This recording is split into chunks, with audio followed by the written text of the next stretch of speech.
que projet Oya Biloko Bana Mboka Bazoluka. Vous comprenez?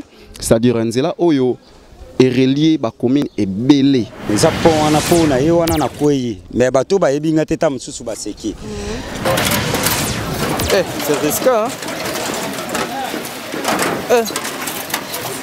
Donc bateau ba yebi ngonde mugubya kataki muto abo mamboka buta na sima mkongo na ngai.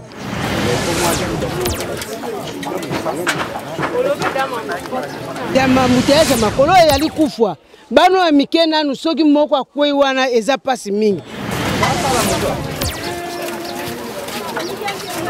Sorti so ba benya sister. Basuka bato wana eza kombe po ba souder bato ba leka kito. Eza ne loko so manquete. Souder to beleli sous gouvernement. Après que souder to belela gouvernement te. Pokune dinda nango to mesa nango. Tobe la gouvernement te. Mutakendeki musala, mutauti musala udaleka awa tala place ndenge zali. Ba bongisa gouvernement bongisa siko. Exactement. Donc o eleka ki wana ezalaki époque mususu ya gouvernement mususu eleka ki batonga kite. Mais le président Felix a tiré maboko pona nzela o. Donc on va ça la tronçon. Donc kalaming te ba ça la pont. Moi, ce projet ça date de très longtemps. Peut-être toi tu sais pas, mais moi je te l'ai dit. C'est un projet qui date de très longtemps. L'office, comme on a eu la volonté de le faire, pour dire que nous allons l'amener jusqu'au bout. Moi, particulièrement, j'ai la foi.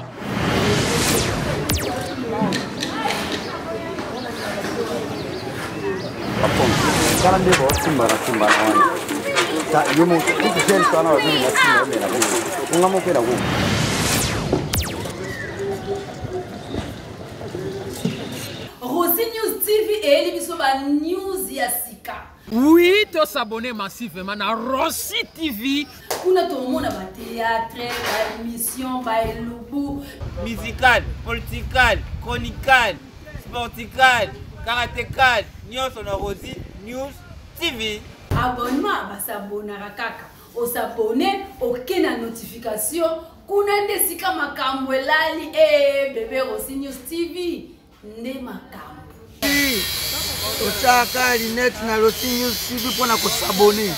Bonjour aimables fidèles, Babi, les abonnés de Rossi News à télévision, à toutes les internautes. Babi, au plaisir de retrouver encore avec vous dans le numéro Yassika. Babi, bon, mon espace trop bizarre, bon, mon simaya, mon dengue, Babi, Madame Rossi Moufansoni, Madame Rossi Moufansoni, Madame, je te salue, place aux alliés. Babi, les lots qui étaient sur le terrain, si quand on sale les arros salement, oh, bande qu'on a il y a différentes entreprises bazar, c'est vraiment main forte na bango pour ba sunga pe bande qu'on a biso ba habiter en bazar koto. Ba bibongo, ebele pe abatu ba sengi ba lobebele pe abatu ba lobi bazan ba réclamation ya kosala. Ba bi ke malobeza ya biso te malobeza ya bango pe mituneza ya biso tokena bango, mais sans plus tarder tous en ingénieur oh ya vraiment sur place au trobetane masolo comment évolue ba binzelo zo sale mabanda deuxième porte Ebimi direction ya makala le destin ba bande ko amsa makala le destin ba sepeli pe ba seli bango nzela mato ka bango peto ka ba vie na bango et puis toujours se retrouver tout à l'heure.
Papa, bonjour. Bonjour.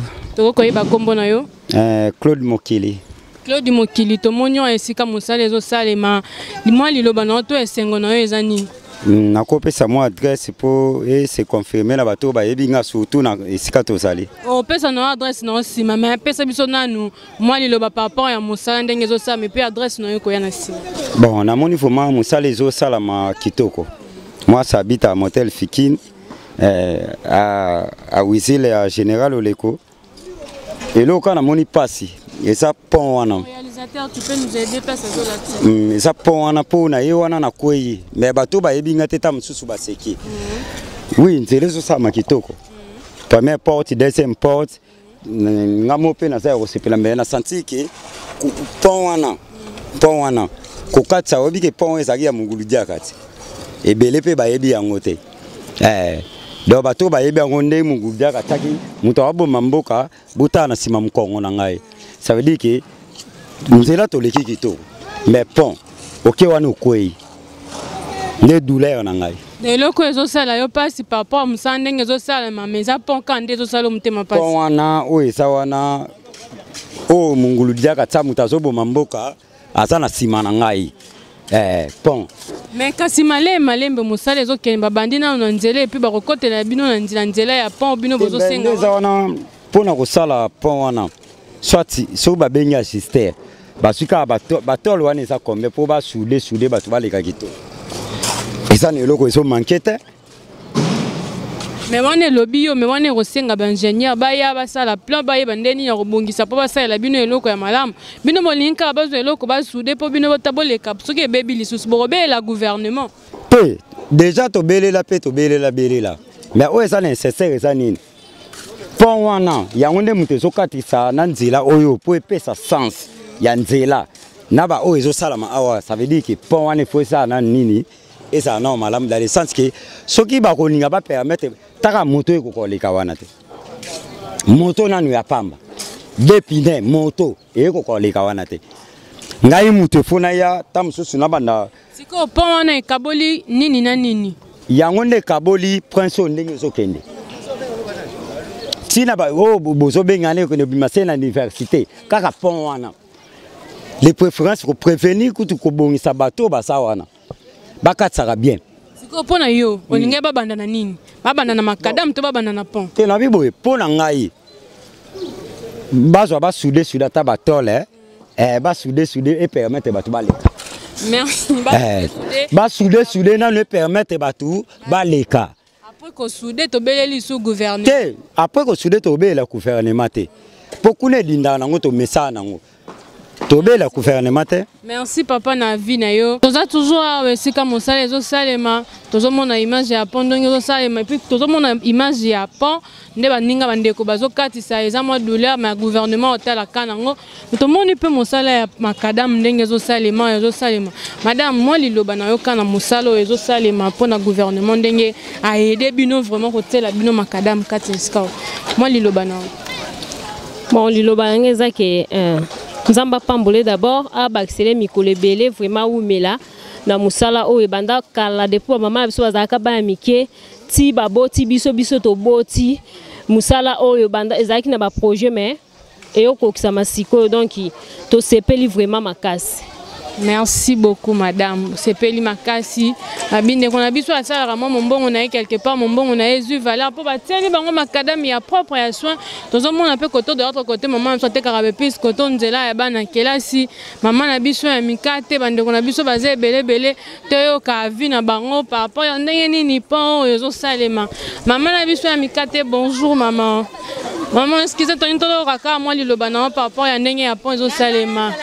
Ozanza yo mutozo sa mikato za nanza poni soto za tozo mona bande kona biso bazo kati na pont le roi ba makelele na habité forme ni le quoi na kati ya zamba ya forêt équatoriale na habité to komi na kati ya zamba to ndenge ni Potala pont ndenge zo saima koto pe to mona mosala zo kende liboso pona yo eloko nini zo sala opasi ya liboso pa mama pona ngai na lobina no liboso na sepeli na ndenge bazo gouvernement azwina no initiative ya kosala nzelo yo ya liboso wana ya mibale pont oyo ngana uti église na paroisse Sainte Adrienne na lingaki na ya bopona ya kotala leki na ngai mena calculer na talinga biso na mekyo kene nzelo yo na kokangama na pont wana na kokoka te ya mbouteillage makolo ya likufwa bano ya mikena nu soki moko akwei wana eza pasi mingi basala likambo ya pont oyo ko babongisa pont po population bazali ape bazwa moyen ya kosepela ya koleka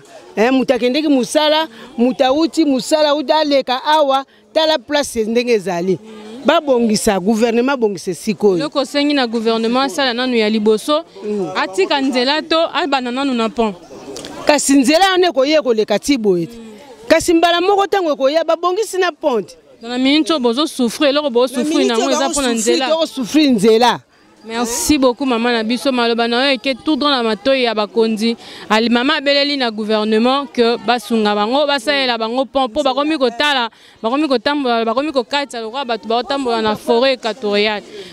Mon frère tomoni yo abazana posa moi liloba na yo par rapport ya mosala ndenge zo salema et puis tomoni susu koto difficulté mususu bozana ngo ya pont na bino bato bazo katisa na kobanga bana kelasi bazako katisa mona mo pa ko koya pe na kati ya kalamu bo vivre na non, mais non, c'est le temps. Et puis donner le temps au temps. Et ça temps, parce que le gouvernement a mis de l'argent pour nous faire des tronçons. Et ça temps. Donc, les cas qui ont époque où le gouvernement, les cas qui ont mais le président Felix a tiré Mbongo pour nous dire donc on va faire la tronçon. Donc, quand la mine va faire la pont, on va faire l'aise, on va calme. Et c'est le goût salama. Donc il va trop, il va penser sur une négénie qui est pas parce que n'est pas ça ndila bo. Ndila où que ne musika tibangiringi comment selon le programme du gouvernement. Mais pont au peut ba salama. De loko yozo rassurer peuple congolais que pont ana ba salama. Mais faut pas salama mais oui, il faut salama ya Mbappé ça quand ndenge bukana ki ya Mbappé siko ba salama.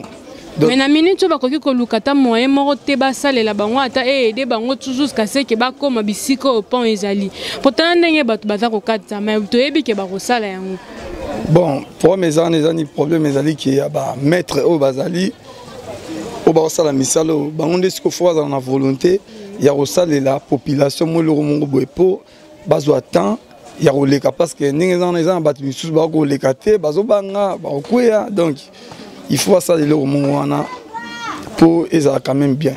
Merci beaucoup mon frère. Babi to tu ko ka vie abande konde ni balobi to ta musala ndenge za ko tambola babi voilà mbongo to kende vraiment et pas ingénieur almeka kopesa biso vraiment to beta masolo na ye babi yende mamuto makambo yende musala sinzela babi mobali moka mukuse mema yele belé invité pour ani mibala mikuse barama yele belé boy mais on est toujours avec l'ingénieur toujours pour sana pembe ni babi moto na beaucoup obina bato bolinga kotanga te botanga gratuité pe ngwane ye ya ofele ingénieur le azoli Mbongo.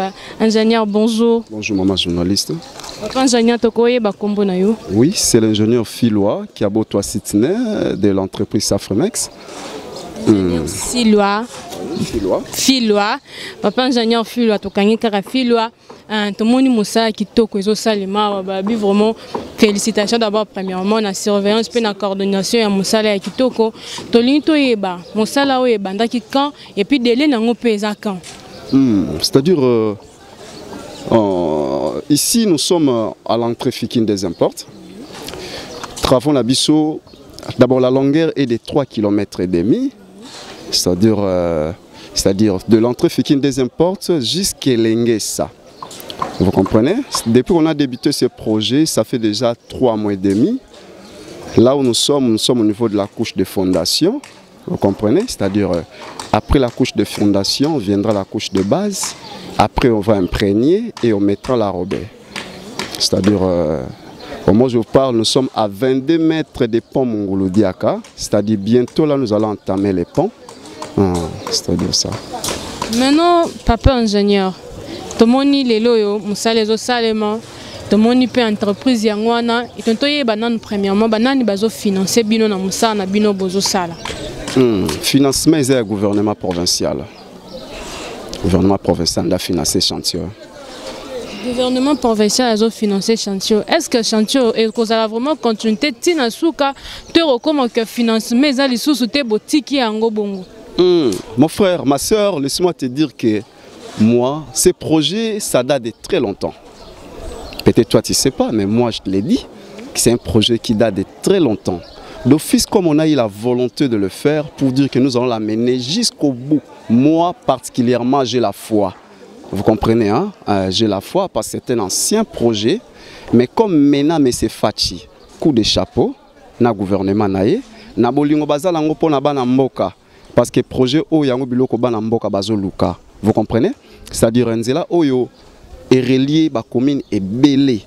C'est-à-dire, si je peux citer, il y a la commune de Limete, la commune de Lemba, la commune de Ngaba, il y a Makala, et plus nous avançons, vous verrez qu'il y a plusieurs communes.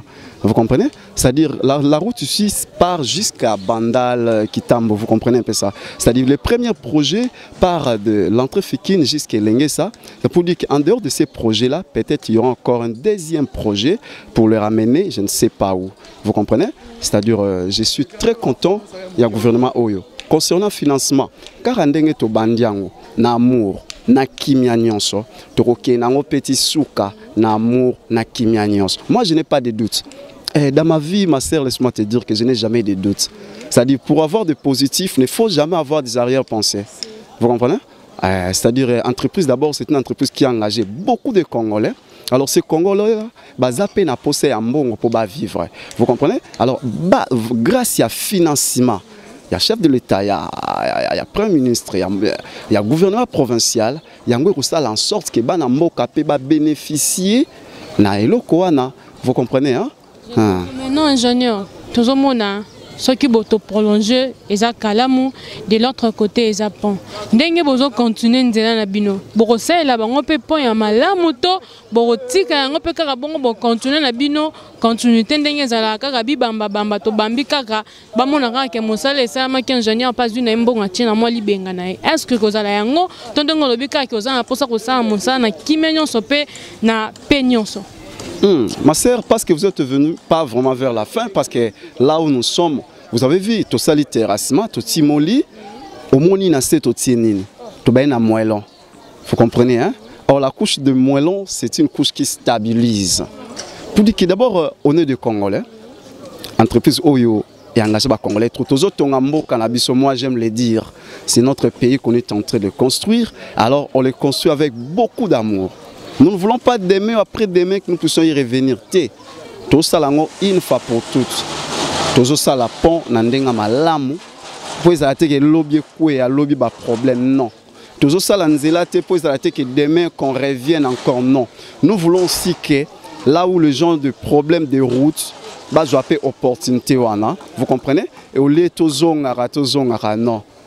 Ingénieur à lobby baninga pe bas opportunité et le que tozongaka mais tout le monde mosala lota mama banga yangwana ba yeko bwaka ingénieur suko to me ba papier nyonso ezao ezakaka ke ba schéma ya nzela tozana ka ba dessin mo vende za osimbi na ka pour notre trafic d'influence ka oui zali schéma linéaire c'est-à-dire banda place to bandi ti place to komiawa nini si to sali déjà vous comprenez par image voilà.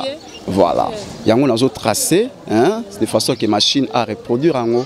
Mais ingénieur, tout le monde est tout autour. Il y a Moussa, il y a Caniveau, il y a Banda, est-ce que bandako vraiment nde bande tout le monde a maison to immeuble ndenge bimi vraiment boy ils ont un risque té neti ba mbulu ebetaka ya makasi ils ont un risque té que boucher pe caniveau bozo sala que lelo pe inondation ezonga na makadame buka yango tozu komona ndenge basala kinzela na biso ya 15 a yango wana lisusu ebukani mosala ezongi lisusu na gouvernement est-ce que na mosala na ozo sala okolinga lisusu ozongela yango mbala ya mibale par rapport à tout au long ya bandako eza pembeni bakozonga sima to bakotikala kaka bongo to kolukela bango mo stratégie moko boye po bazala bien.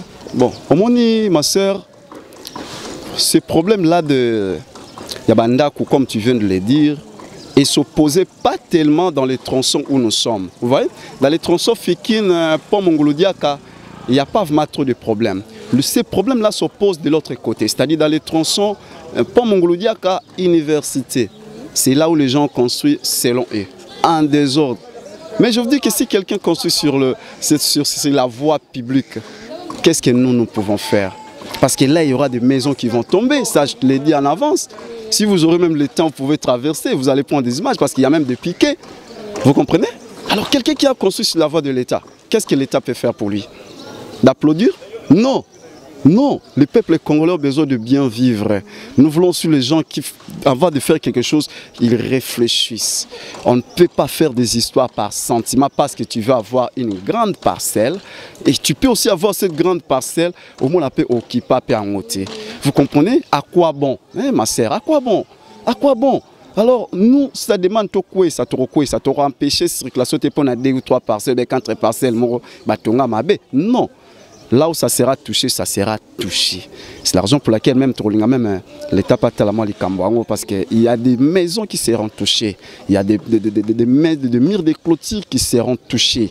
Il y a un posé problème. Le problème vraiment de l'autre côté, côté à deuxième porte. Mingi côté ya bande konabiso ya makala le destin. Exactement, parce que là il y a même des tuyaux de la région qui posent problème. Nous avons 3 tuyaux de la régie de l'autre côté qui nous posent problème. Il y a 2 tuyaux qui se retrouvent juste à l'axe des caniveaux qu'on cherche à ramener hors de l'ouvrage d'assainissement. Il y a un gros tuyau que vous voyez au-dessus du pont là. Ce tuyau-là, lui, il est passé juste à l'axe de la route. Vous voyez? C'est-à-dire, celui qui est passé, les 2 tuyaux qui sont aux extrémités, là, on va faire en sorte de les ramener en dehors parce qu'en cas de problème, la régie de eaux n'a pas des inquiétudes pour comment dépanner. Vous voyez? Merci ingénieur. Bande konabiso ba pesi ba vie na bango.